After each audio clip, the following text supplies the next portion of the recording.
Guys, আজকে তোমাদের সাথে মটনের রেসিপি শেয়ার করব।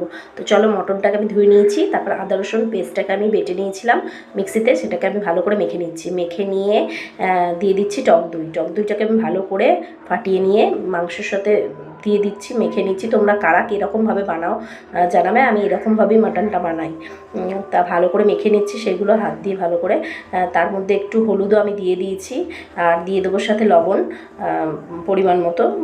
ভালো করে লবণ, আদা রসুন পেস্ট, পেঁয়াজ সমস্ত কিছু দিয়ে লবণ টবণ দিয়ে লঙ্কার গুঁড়ো দিয়ে, মানে মোটমাট যা যা মশলা আমাদের দিতে হয় সেটা আমি কাঁচা অবস্থাতেই দিই। দিয়ে তাতে তেল দিয়ে জিরের গুঁড়ো সমস্ত কিছু দিয়ে ভালো করে ম্যারিনেট করে রেখে দেবো আধা ঘন্টার মতো।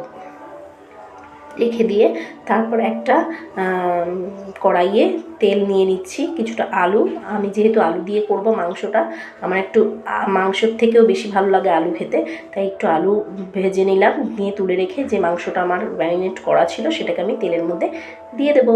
তারপর আমি ভালো করে নাড়িয়ে চাড়িয়ে মাংসটাকে একটু কষিয়ে নেবো। হালকা ঢেকে রেখে দিচ্ছিলাম, ঢেকে রেখে দিয়ে ভালো করে তারপর যা মশলা, গরম মশলা আর কী গরম মশলা এসব দিয়ে ভালো করে নাড়িয়ে চাড়িয়ে একটু টমেটো সসও আমি দিয়ে দিচ্ছি এতে।